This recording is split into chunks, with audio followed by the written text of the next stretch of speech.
আমাদের শারজিস আলম মহিলাদের ইবাদত খানার উপরে উঠে সে স্লোগান দিতেছে, ইনকিলাব ইনকিলাব জিন্দাবাদ জিন্দাবাদ, দিল্লি না ঢাকা, ঢাকা ঢাকা, গোলামি না আজাদি। এই মাঠ তো বাবা রাজনীতির মাঠ না, এই জায়গাটা তো রাজনীতির জায়গা না। আরে কথা কোন ঠিক না বেঠে? আল্লাহর ওলিদের প্ল্যাটফর্ম রাজনীতির জায়গা, সেখানে সব রাজনীতিবিদরা খোলা মনে সেখানে গিয়ে জিয়ারত করবে, আদবের সাথে কথা বলেন, ঠিক না? আপনারা অনেকে পক্ষ বিপক্ষ আছেন, এই কাজটা কি ভালো হইছে? এটা কি আগামী জন্য ভালো কল্যাণ বয়ে আনবে? না, এখানে সবাই যার যার মকসদ নিয়ে যাবে ওলি আল্লাহর দরবারে। ওখানে গিয়ে এইভাবে এটাকে ডিস্টার্ব করা যাবে না, কথা বলেন, ঠিক না? শারজিস আলমকে বলবো, তোমাকে দুঃখ প্রকাশ করতে হবে, তোমাকে দুঃখ প্রকাশ করতে হবে, এটা উচিত হয় নাই। কথা বলেন, ঠিক কিনা বলেন? এই সময় এই বক্তব্যের আমি তীব্র নিন্দা জানাচ্ছি, কথা বলেন, ঠিক কিনা? বাবা শাহজালালের উত্তরসূরিরা, এটা রক্ষণাবেক্ষণের দায়িত্ব সর্বপ্রথম আপনাদের, কথা বলেন, ঠিক কিনা?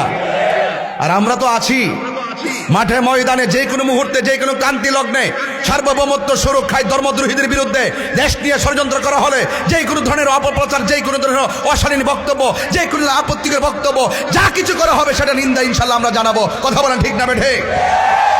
আমাদেরকে সমসাময়িক হতে হবে, আমাদেরকে আপডেট হতে হবে।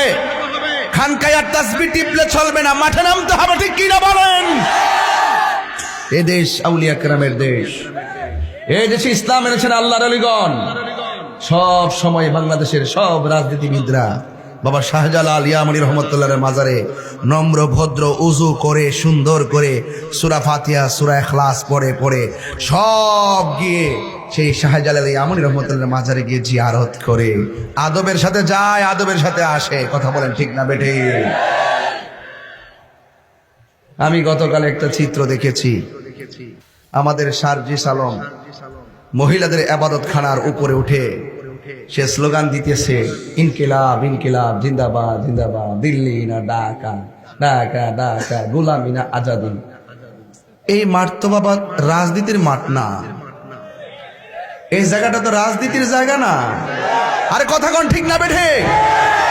আল্লাহর ওলিদের প্ল্যাটফর্ম রাজনীতির জায়গা, সেখানে সব রাজনীতিবিদরা খোলা মনে সেখানে গিয়ে জিয়ারত করবে, আদবের সাথে কথা বলেন, ঠিক না?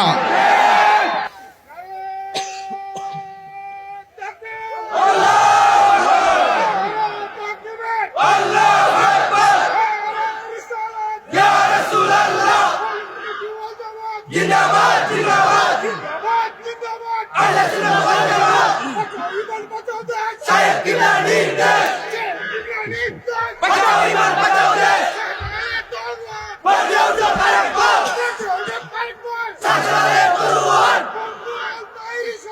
জিন্দাবাদ। আল্লাহু আকবার বলেন।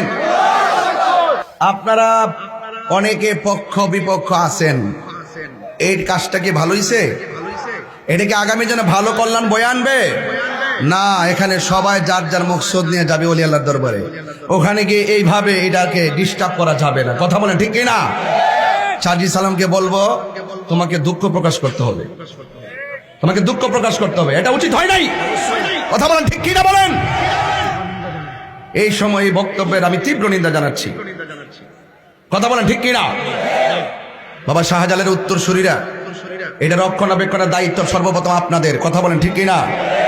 আর আমরা তো আছি মাঠে ময়দানে, যে কোনো মুহূর্তে যে কোনো ক্রান্তি লগ্নে সার্বভৌমত্ব সুরক্ষায় ধর্মদ্রোহীদের বিরুদ্ধে দেশ নিয়ে ষড়যন্ত্র করা হলে, যে কোনো ধরনের অপপ্রচার, যে কোনো ধরনের অশালীন বক্তব্য, যে কোনো আপত্তিকর বক্তব্য, যা কিছু করা হবে সেটা নিন্দা ইনশাল্লাহ আমরা জানাবো, কথা বলেন, ঠিক না বেঠে? বদর এসেছে হক কথা বলার জন্য, বদর হলো অসত্যের বিরুদ্ধে সত্যের বিজয়, কথা বলেন, ঠিক কিনা? যদি বদরের চেতনায় কথা বলি, আমাকে সব কথা বলতে হবে। কে রাগ করবে, গুসা করবে, এটা আমার দেখার টাইম না। আমার এই প্রজন্মের জন্য মিসগাইড না হয়। এই প্রজন্ম অনেক যুবক পোলাপান আমার সামনে বসে ওয়াজ শুনে, অনেক দল করে, এখানে 47টা দলের লোক থাকতে পারে এখানে, কিন্তু আমি মনে করি যখন এই প্ল্যাটফর্মে আসবো, তখন আমি মনে করবো আমার কোরআন, আমার সুন্নাহ, আমার রাসূল, আমার আল্লাহর ওলিগণ, সেই জায়গার দৃষ্টিভঙ্গি দেখে আমার কথা বলতে হবে, কথা বলেন, ঠিক না বেঠিক? আমি কখনো ওয়াজের ভিতরে রাজনৈতিক প্রসঙ্গ টেনে আনি না, কারণ একটা স্টেজে বহুত রাজনৈতিক দল থাকতে পারে, কিন্তু আমার হক কথা যেটা বলতে হবে যেটা সত্য সেটা বলতে হবে। আপনারা কি মনে করেন এভাবে কি উচিত হয়েছে? আল্লাহ আমাদের সকলকে বুঝার তৌফিক দান করুক। আরো বড় করবেন আমিন। বলছিলাম কোরআন নাজিরের মাস মাহে রমজান। মাসের নাম কি? রমাদানুল মুবারক। শাহরু রমাদান আল্লাযী উনজিলা ফীহিল কুরআন। এই রমজান মাস হলো কোরআন নাজিলের মাস। এই মাস অনেক ভাবে গুণান্বিত। একটা হলো এই মাসে লাইলাতুল কদর আছে। লাইলাতুল কদরি খায়রুম মিন আলফি শাহর। এই মাসটা হাজার মাস থেকে উত্তম। কথা বলেন ঠিক কিনা? এই জন্য শুধুমাত্র মাস পেয়েছেন, সাহারি খেলেন, ইফতার করলেন, এটার নাম রোজা নয়। হাতের রোজা আছে, কানের রোজা আছে, জবানের রোজা আছে, চোখের রোজা আছে, পায়ের রোজা আছে, মনস্তাত্ত্বিক রোজা আছে, আত্মার রোজা আছে। সবগুলোকে পবিত্র রেখে আল্লাহর বিধান পালন করার নামই হলো সিয়াম। কথা বলেন ঠিক কিনা? আমার ভাইয়েরা, বদরের যুদ্ধের কথা বলছিলাম।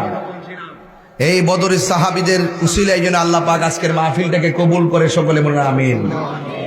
আরো জোরে বলেন আমিন। গভীর মনোযোগ। আমি যেই কথাগুলো বলবো খুব ধীরে ধীরে বলবো। শুরুতেই আমি কিছু কথা বলেছি, অনেক আনাগোনা হচ্ছে, অনেক কথা হচ্ছে। আমরা দায়িত্বশীল জায়গা থেকে যদি ওলি আল্লাহর ব্যাপারে কথা না বলি, ওলি আল্লাহর মাজারকে সুরক্ষার কথা না বলি, আর কে বলবে? সবাই তো ওলি আল্লাহর কদর বুঝে না, সবাই তো জিয়ারত বুঝে না। অনেকে আছে আমরা জিয়ারত করি, অনেকে বলে আমরা পূজা করি। এরা পূজাও বোঝে না, জিয়ারতও বোঝে না। এমন মানুষকে বুঝাইতে গেলে আমাকে কথা বলতে হবে। কথা বলেন ঠিক কিনা? এই জন্য আমার যুবক ভাইয়েরা, এই রমজান মাস চলতেছে, চলে যাচ্ছে, আমাদের কাছ থেকে বিদায় হয়ে যাচ্ছে। কবরবাসীরা আমার আল্লাহরে ডাক দিয়ে কই, আল্লাহ, ও আল্লাহ, আল্লাহ গো, এই রমজান মাসকে লম্বা করে দাও।